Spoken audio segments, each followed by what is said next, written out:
Graça e paz. Vamos abrir a palavra de Deus no Evangelho de João, capítulo 12, versos 20 ao 24. Vamos ouvir a leitura da palavra. É importante acompanhar a leitura, observar o texto. É muito importante que você analise. Muito importante. Então vamos ouvir a palavra. Ora, havia alguns gregos entre os que tinham subido a adorar no dia da festa. Estes, pois, dirigiram-se a Filipe, que era de Betsaida da Galileia, e rogaram-lhe, dizendo: Senhor, queríamos ver a Jesus. Filipe foi dizê-lo a André, e então André e Filipe o disseram a Jesus. E Jesus lhes respondeu, dizendo: É chegada a hora em que o Filho do Homem há de ser glorificado. Na verdade vos digo, que se o grão de trigo caindo na terra não morrer, fica ele só, mas se morrer, dá muito fruto. Que Deus revele a sua palavra ao nosso coração nesta noite, em nome de Jesus. Alguns gregos que estavam em Jerusalém durante a festa dos judeus manifestaram o seguinte desejo: queremos ver Jesus. Não sabemos o que esses gregos queriam falar com Jesus, mas sabemos o que Jesus queria para os gregos e também para todos nós. Jesus queria a nossa morte com Ele na cruz. Jesus queria a nossa morte com Ele na cruz. Sabemos disso pelo que Jesus disse. Na verdade vos digo que se o grão de trigo caindo na terra não morrer, fica ele só, mas se morrer, dá muito fruto. João capítulo 12, verso 24. A morte do grão de trigo fala sobre vida e morte, e também morte e ressurreição.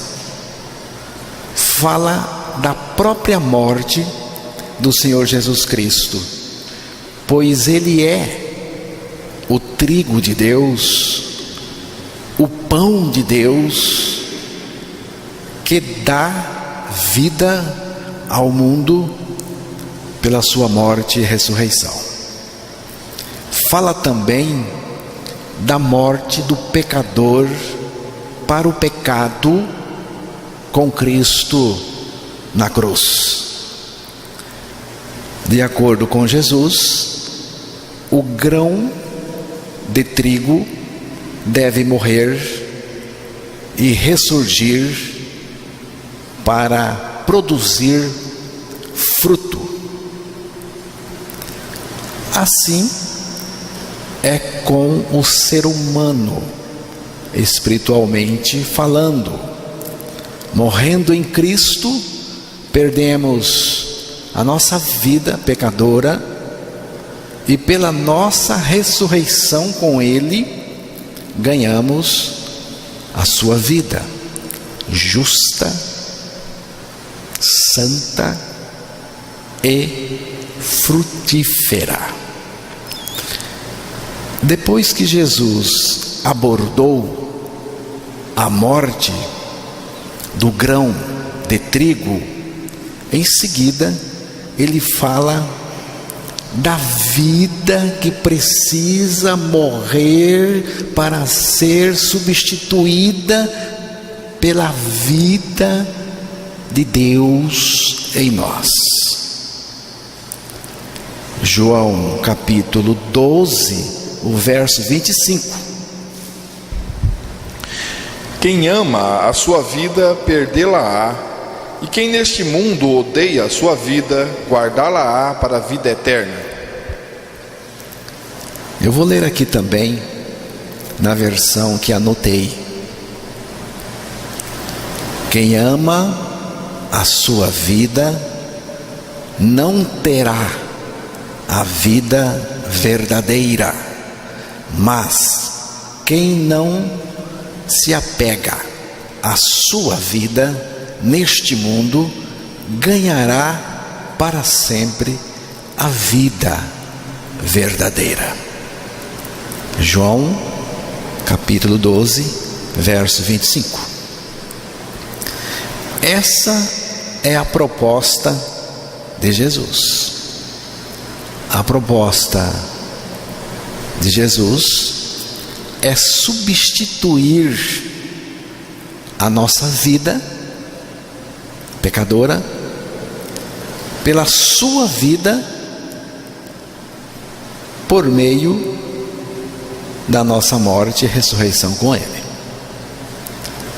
Essa sua vida que Jesus se refere é a vida pecadora, pecaminosa, ímpia, perversa e perdida, que o ser humano nasce com ela. Essa vida tem que morrer para ser substituída pela vida de Cristo.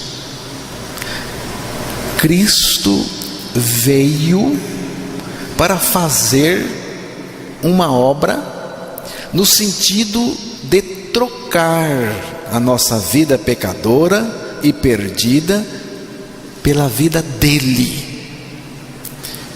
Cristo mesmo entra em nós e também vive em nós a sua vida.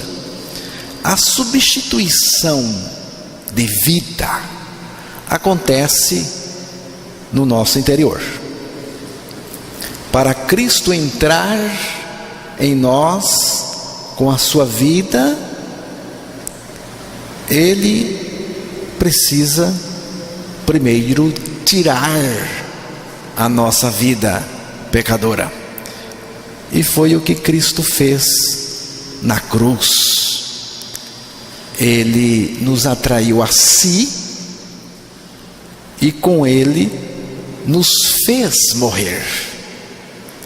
Depois disso, o Pai, pelo seu Espírito, nos ressuscitou com Cristo. E a partir da nossa ressurreição com Cristo, Ele está em nós vivendo a sua vida, vida frutífera para Deus.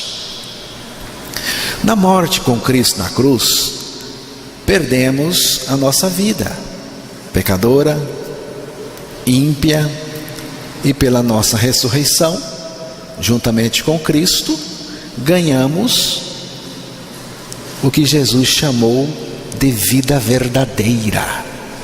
Ganhamos a vida real, a vida verdadeira. Que vida é esta? É a vida de Deus, a vida de Cristo.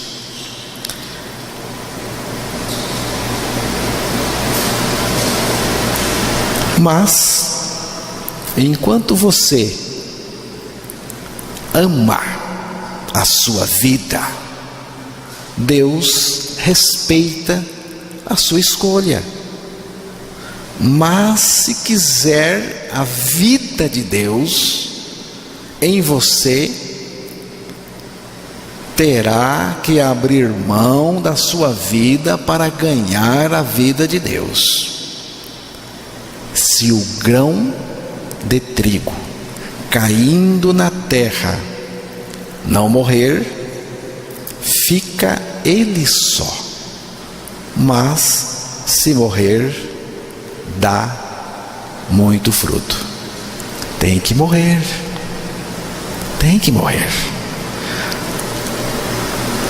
Essa sua vida que Jesus se refere é a vida com a qual nós nascemos com ela. É a vida pecaminosa, vida pecadora, uma vida egoísta, uma vida terrena, voltada para as coisas da terra. Tem que morrer. Se não morrer, você não ganha a vida de Deus, a vida verdadeira. Interessante é que a vida pecadora é uma vida que vai com a gente até a morte física.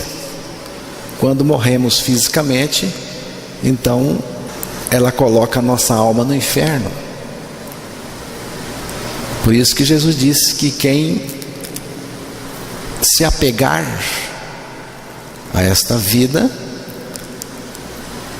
vai se perder com ela. Agora, aquele que abre mão da sua vida, que aborrece a sua vida, que odeia a sua vida, a vida de pecado, então essa pessoa vai perder essa vida na morte com Cristo. Quando perde a vida com Cristo na cruz, ele ganha a vida de Jesus, porque é uma troca que Deus faz com a gente. Jesus usou uma palavra aqui forte, irmãos. Ele usou a palavra ódio.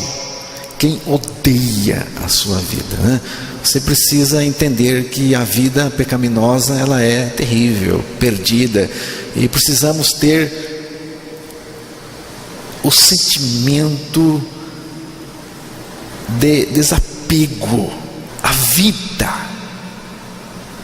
que os nossos pais nos deram e que eles receberam também de seus pais, e que começou em Adão, vem passando.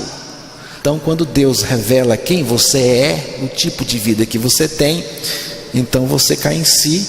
Não quero nada com isso. É isso que Jesus é o sentimento que Jesus chamou de ódio. Tem que aborrecer essa vida, senão você não perde a vida, meu irmão. Senão você não perde. Se você gosta dela, fique com ela. Jesus então disse: se o grão de trigo caindo na terra não morrer, fica ali só, mas se morrer, dá muito fruto. Inácio de Antioquia, condenado às feras no tempo da perseguição do Império Romano, uma perseguição muito dura sobre os cristãos, confessou sem titubear: sou trigo de Deus, e os dentes das feras hão de moer-me, para que possa ser oferecido como limpo pão de Cristo. Quem é o trigo de Deus? O trigo de Deus é aquele que morreu e ressuscitou com Cristo, e Cristo vive nele. Mas tem o joio. O joio é do diabo. Mateus capítulo 13, verso 30.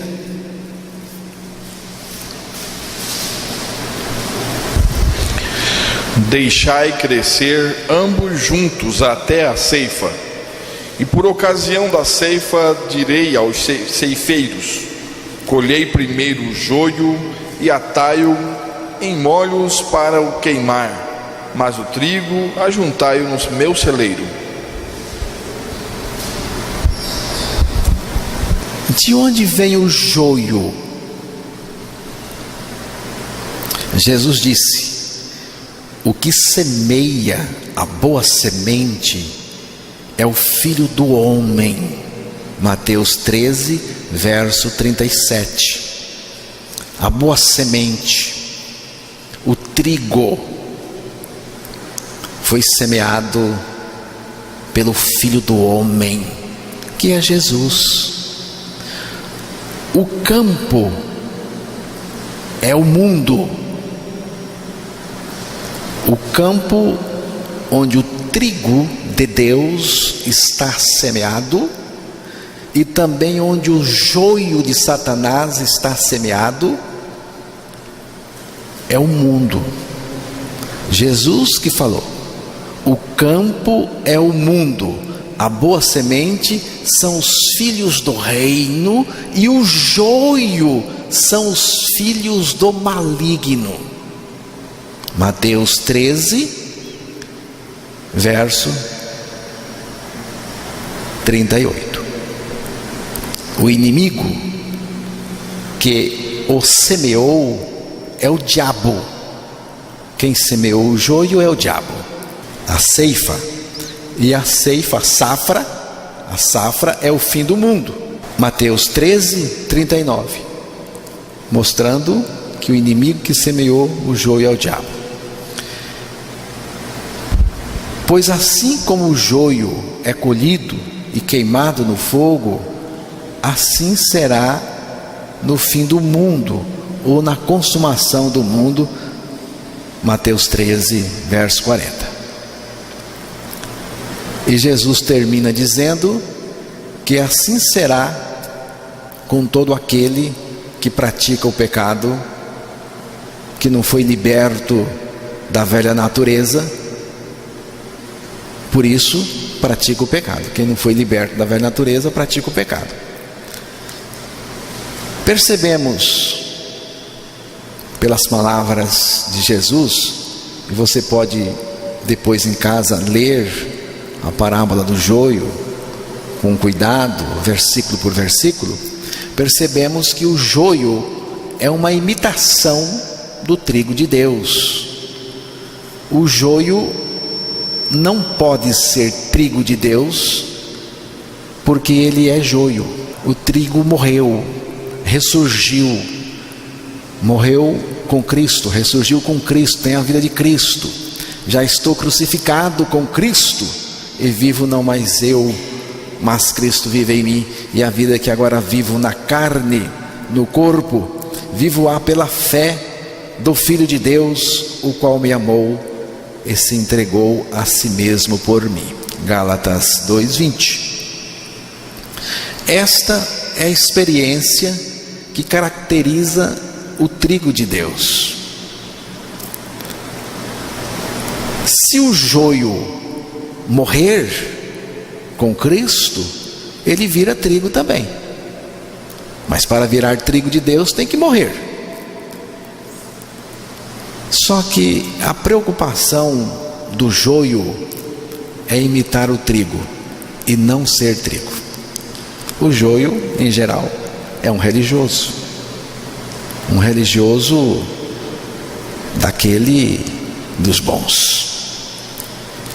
A preocupação do joio é imitar o trigo e não ser trigo.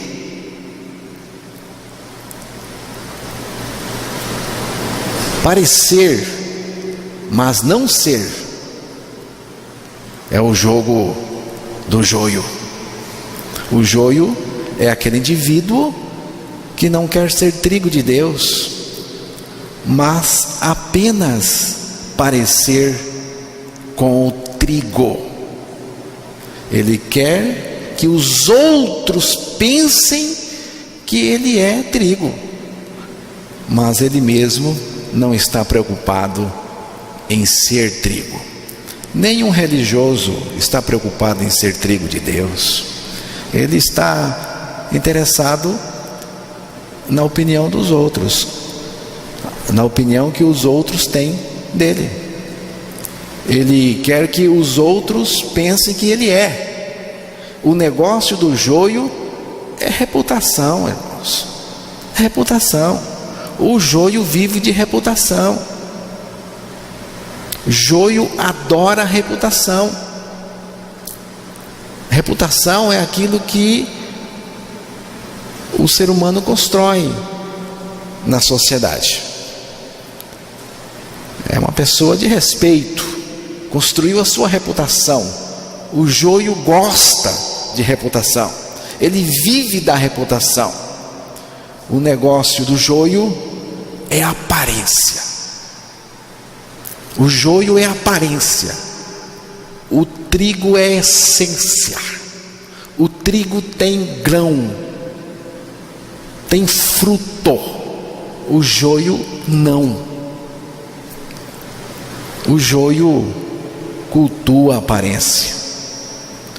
Como que ele gosta de aparência? Alguém disse para mim: mas é assim de camiseta que você prega? E o que você tem a ver com isso? Você tem alguma coisa a ver com isso? Porque eu prego de camiseta? E Jesus pregou de quê? Qual foi a roupa que Jesus pregou? E João Batista? Eu nem ainda apareci aqui como João Batista, com a camisa de pelo de cabra. O joio gosta do politicamente correto, mas não quer nada com o Evangelho. O joio é concentrado na ideia de que ele tem que dar certo na vida por ele mesmo, enquanto que o trigo de Deus não está preocupado em dar certo na vida, porque a esperança do trigo de Deus é Cristo vivendo nele. É o viver de Cristo em mim e através de mim que dá certo, certo para Deus. Porque aquilo que está dando certo para o homem, diante do homem, para o mundo, não é aquilo que está dando certo para Deus. Aquilo que é certo para o mundo é errado para Deus, e aquilo que é errado para Deus é certo para o mundo. Eu não tenho esperança em mim mesmo. Não. Eu já perdi a esperança em mim mesmo há muito tempo. E Deus também perdeu. Deus não tem esperança em mim. Você acha que Deus tem esperança em você? Se Ele tivesse esperança em você, que você fosse dar certo, não precisaria Jesus morrer na cruz. Jesus morreu na cruz justamente para nos fazer morrer com Ele, porque nós não damos certo para Deus por causa da velha natureza. Agora Cristo vivendo em nós, aí sim, não é o meu viver que conta para Deus, é o viver do Filho dele em nós, através de nós. O joio não se importa com o Evangelho, mas se importa muito com a religião, principalmente a religião do joio.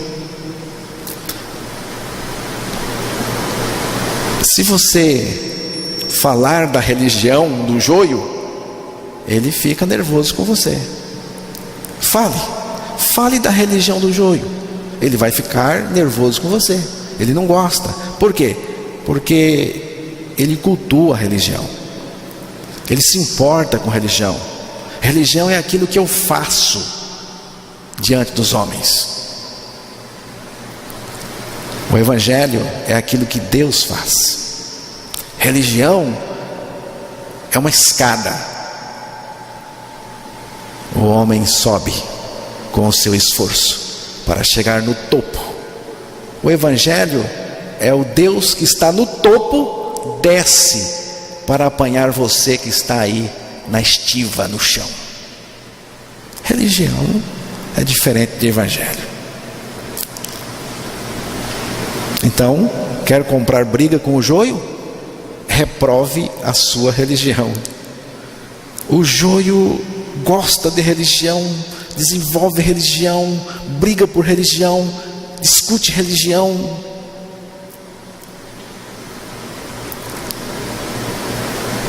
O joio, ele é sempre emburrado com o Evangelho. O joio é religioso, moralista e legalista. Ele é religioso, moralista e legalista. O joio gosta de encarnar manifestações aparentes do que seja religioso e ético, e se jacta nisso, se orgulha nisso. O joio vive para defender as causas da justiça própria, as causas da ética.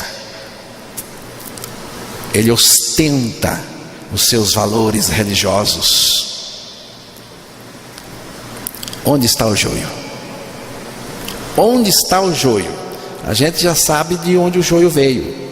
Ele veio do inimigo que o semeou.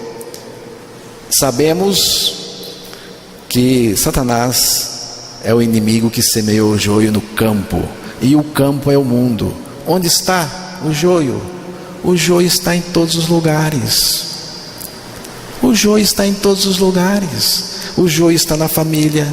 E na família também está o trigo. Todos os lugares. Até na igreja, principalmente na igreja que está cheinha de joio. Cheinha. Como tem joio nas igrejas? Só que não é só na igreja. Porque Jesus falou que o campo é o mundo. Viu? Tem gente que pensa assim, pensa o Evangelho muito essa coisa de sistema, de grupo. Aqui da igreja no sentido de sistema do lugar onde estamos aqui, porque igreja mesmo igreja é o regenerado, é a pessoa que nasceu de novo, é a igreja de Deus, onde Deus vive.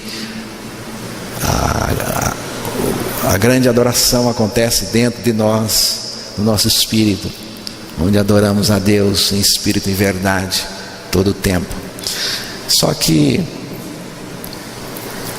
não é só aqui. Jesus falou que o joio está espalhado pelo mundo. No dia em que o Senhor buscar a sua igreja, a gente vai ver que tem muita gente que... Mas essa pessoa estava salva, Senhor? Sim, Senhor. Você acha que é só do seu quintalzinho lá? Você acha que a salvação só lá no seu grupinho? Você está enganado. Deus vai dizer: os meus filhos estão espalhados por aí, em lugares que você nem pensa. Jesus falou que o joio, o campo é o mundo, e o joio está esparramado por todo quanto é lugar, e o trigo também. E na igreja não pode faltar o joio, né? O trigo tem o trigo mesmo, lógico, e o joio na igreja não pode faltar. Aonde tem trigo tem joio, irmãos. Aonde tem trigo tem joio. Então, o joio está em todo lugar, e na igreja ele não pode faltar. O joio é, entre tantas coisas, uma sabotagem do diabo no meio do trigo de Deus, porque Jesus disse que ele foi lá escondido e semeou. Jesus disse que o joio não é para ser arrancado. Não foi que Jesus falou? Viu o trigo de Deus? Você que é trigo de Deus, não fique emburrado com o joio. Se tem joio na sua família, no grupo onde você frequenta e tem, no seu trabalho, tem joio. Então não fique aborrecido com o joio. Não fica aborrecido. É o joio que fica aborrecido com o trigo. Trigo não tem fixação em joio. O joio tem uma fixação em parecer trigo. E também ele fica emburrado com o trigo. Ele persegue o trigo. Porque ele é um religioso. Ele gosta de andar sorrindo por entre qualquer lugar, os seus valores religiosos, ostentação, o seu orgulho, tal, mas é joio. Então, Jesus disse que não é para arrancar. Por quê, hein? Por quê? Jesus disse que não é para mexer com o joio, tirar ele, arrancar, expulsar. Não, deixa o joio aí. Por quê? Na parábola que Jesus contou, ele não diz o porquê, mas sabemos em outras partes do Evangelho, e eu acredito que a razão principal de Jesus ter dito para não arrancar o joio por enquanto, por quê? Sabe, irmão, eu acho que a razão é a conversão do joio. Porque Jesus também deseja a salvação do joio, a conversão do joio em trigo. Deixa aí, vai pregando, vai pregando. Quem sabe se esse joio não nasce de novo, não vira trigo. Eu mesmo era um joio, eu mesmo fui um joio,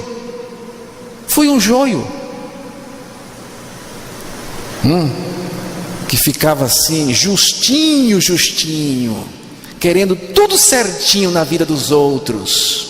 Só que eu mesmo não tinha vitória no meu interior sobre o pecado. Era um joio, mas Deus teve misericórdia de mim.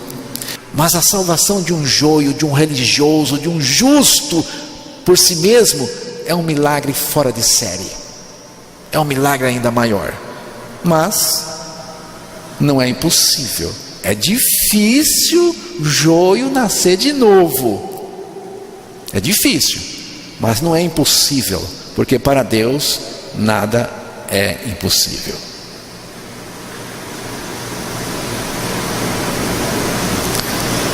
Dá para mudar. Dá para mudar. E mudar para trigo de Deus. Basta crer que morreu e ressuscitou com Cristo.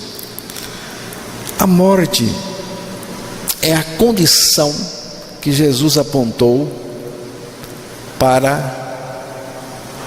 dar fruto. Se o grão de trigo caindo na terra não morrer, fica só. Se morrer, dá muito fruto. Prestou atenção? A condição básica, a condição que Jesus apontou para dar fruto para Deus é a morte. Se morrer, dá muito fruto. Morrer com Cristo crucificado. Romanos capítulo 7, verso 4.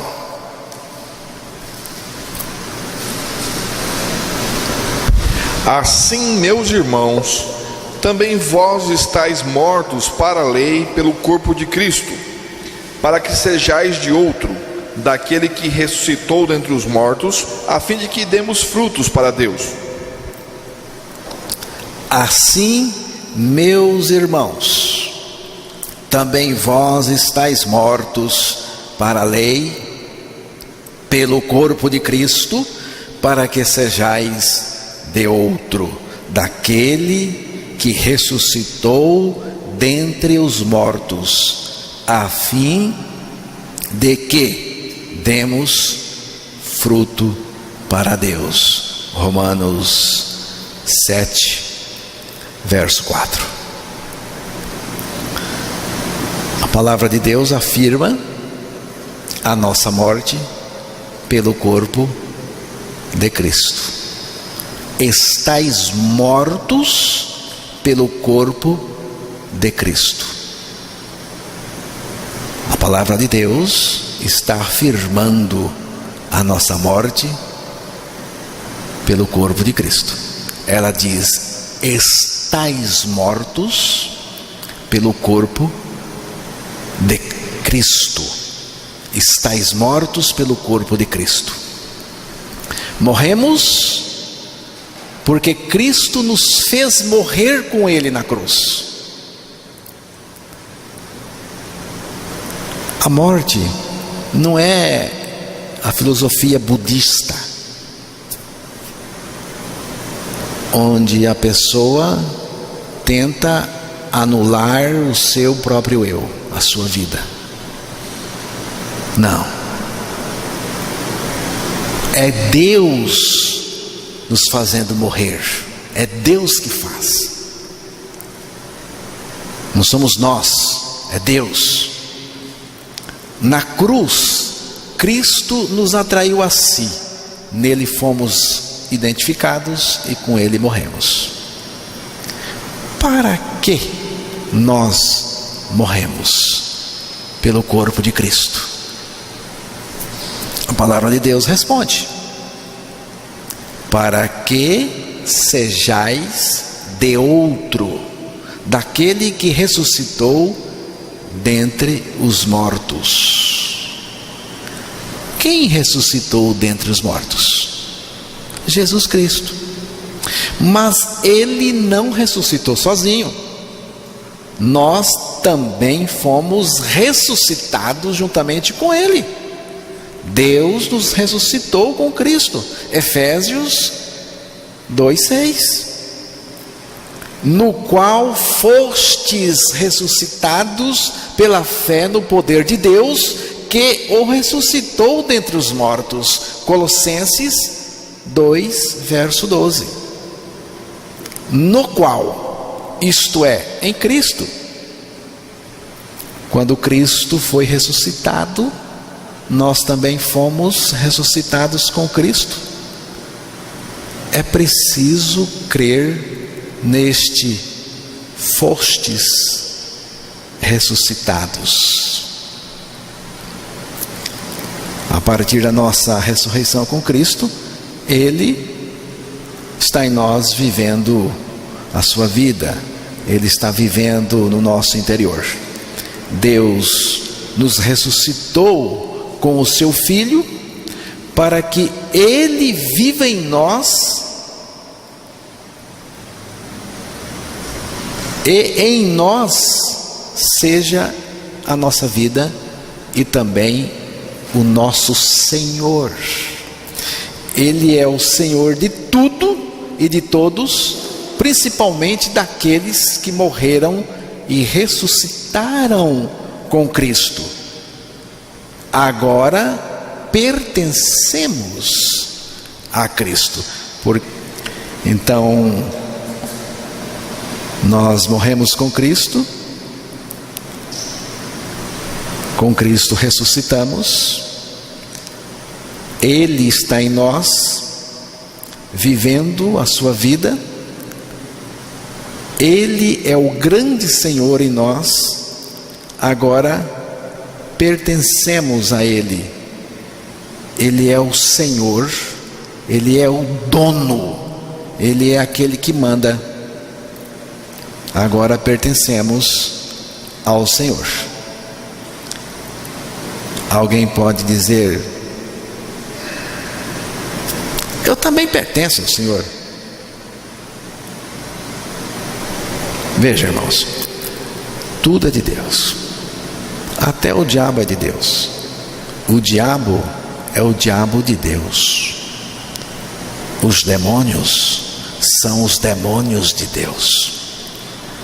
Este mundo é o mundo de Deus. Deus manda em tudo. É por isso que Ele vai colocar o diabo no inferno, vai prender o diabo. Vocês já leram o texto? Que Deus vai prender o diabo por 1000 anos, depois vai soltar. Deus prende e Deus solta, porque Deus manda. Ele pode tudo. E depois vai colocar o diabo no lago de fogo, e diz que daí ele nunca sairá. E Deus vai colocar os ímpios também. Então Deus é dono de tudo, meu irmão, de tudo. Tudo. Você acha que existe rei do inferno? Isso é coisa de escritor. Tem um escritor da Idade Média que escreveu essa história do rei do inferno. Não existe rei do inferno. Você sabe quem foi que criou o inferno? Quem foi que fez o inferno? Quem foi que fez? Foi Deus. O texto sagrado diz que o inferno foi feito, foi preparado por Deus. Foi preparado para o diabo e os seus anjos. E para lá será mandado todo aquele que recusou a crer na morte com Cristo na cruz. É um lugar para os demônios e para Satanás. Só que o pecador tem que ir para lá também, tem que ficar amontoado lá. Ele é o Senhor, Ele é o dono. Antes, santificai a Cristo como Senhor em vosso coração. Foi o que o apóstolo Pedro disse. 1 Pedro, capítulo 3, verso 15. Antes, santificai a Cristo como Senhor no vosso coração. Cristo ressuscitou para viver como Senhor naqueles que com Ele ressuscitaram, naqueles que com Ele morreram e ressuscitaram. O Senhor é o único que temos que levantar no nosso coração. O nosso coração tem que ser totalmente do Senhor. Ele é o dono do nosso coração. Ele é o dono da nossa vida toda, da nossa história, dono de tudo. O nosso coração tem que estar separado para Ele. O pecado não tem mais nenhum mando no coração que o Senhor vive e reina. Ele é reverenciado em nosso coração. Você sabe o que é reverenciar o Senhor? Reverenciar o Senhor é reconhecê-lo Senhor soberano do nosso coração e de todas as áreas da nossa vida. Eu pertenço àquele que por mim morreu e ressuscitou. Pertenço a Cristo, não porque acredito que sou dele, mas porque creio na palavra de Deus que afirma a minha morte com Cristo na cruz. Morri e ressuscitei em Cristo, e agora Cristo é o grande Senhor vivendo em mim. Eu pertenço a Cristo. E você, a quem pertence? Morremos com Cristo. Morremos com Cristo para pertencermos a Ele. E Ele vive em nós a sua vida justa e santa. Tem mais um item aqui no texto que foi lido, de Romanos 7,4. Estais mortos pelo corpo de Cristo para pertencer ao Senhor, mas também está dito, e também morremos pelo corpo de Cristo, a fim de que demos frutos para Deus. Viu, irmãos? Porque a morte está na base. Morremos com Cristo, a fim de que demos fruto para Deus. Cristo nos levou a morrer em seu corpo, a fim de nos fazer frutíferos. Este fruto só pode ser produzido em nós mediante a nossa morte com Cristo. Esta morte com Cristo é a condição para uma pessoa dar fruto para Deus. Como dar fruto para Deus?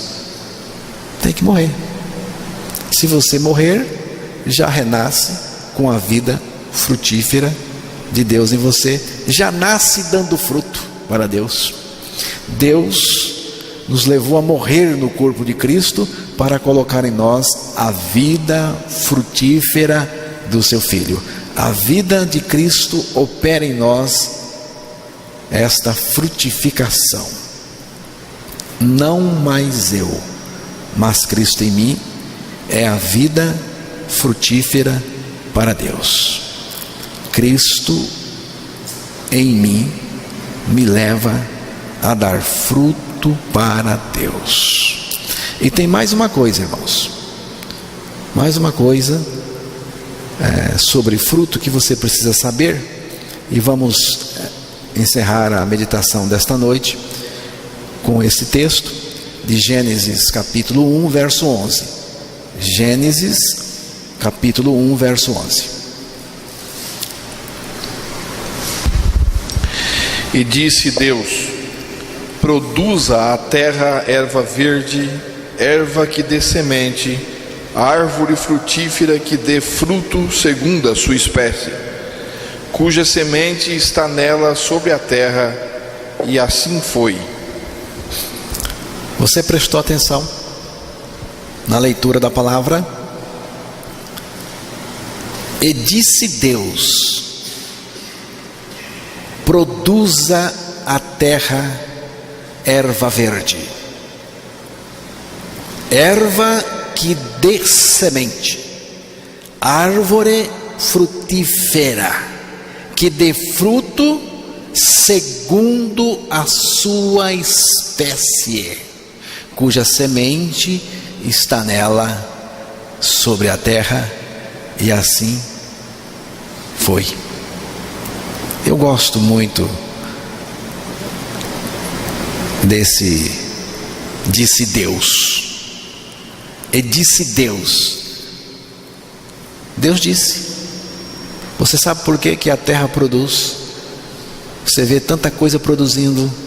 É verdade que o homem, por causa do pecado, a produção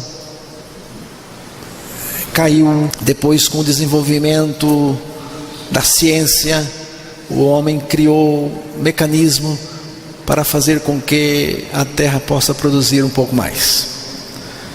Mas a terra produz porque Deus disse para produzir. Olha só, no início de tudo, Deus disse, e disse Deus, produza, e ela está produzindo até hoje, porque é o poder da palavra de Deus.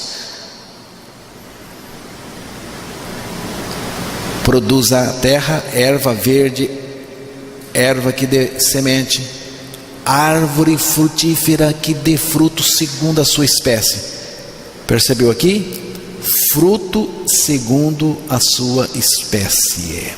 Deus determinou que cada árvore frutífera desse fruto de acordo com a sua espécie. Manga tem que produzir manga. Ela pode produzir mais, pode ser uma frutificação mais abundante, mas não dá para produzir abacate ou qualquer um outro fruto. Manga tem que produzir manga, porque o fruto tem que ser de acordo com a espécie da árvore. Foi Deus quem disse: tal árvore, tal fruto. Mangueira produz manga e não abacate. Videira produz uva e não mamona. O Evangelho obedece à lei da frutificação, que é segundo a espécie. Se for vida pecaminosa, frutificará pecado. Se for a vida de Cristo em nós, então a frutificação será santidade. Então você crê que não peca mais? Eu não estou dizendo que não peca mais, irmãos. Eu só estou dizendo que o seu fruto tem que ser de acordo com aquilo que você é. Se você é um pecador, é fruto de pecador. Se você é joio, é fruto de joio. que nem fruto tem, mas tem pecado. Pecado tem. Se é a vida de Cristo em nós, meu irmão, o fruto tem que ser de acordo com a vida de Cristo. Mas não podemos fugir da base. Qual é a base? Se morrer, dá muito fruto. Se morrer, dá muito fruto. Irmãos, aqui está a base de tudo. De tudo. Se você crer sua morte com Cristo, o resto vem. Eu sei que tem comunhão, tem crescimento, tem edificação, exortação. Eu vou ajudar você, você me ajuda. É coisa boa. Vamos frequentar, vamos nos amar, coisa boa. Vamos crescer. Só que na base está a morte, irmãos. Está a morte. Tem que pregar o Evangelho. Se o Evangelho não for capaz suficiente para resolver as pendengas que você tem, meu irmão, então vamos largar para lá. O Evangelho resolve, é suficiente. Por isso que eu prego tanto isso aqui. Queremos ficar no Evangelho, queremos pregar a base. É suficiente, irmãos.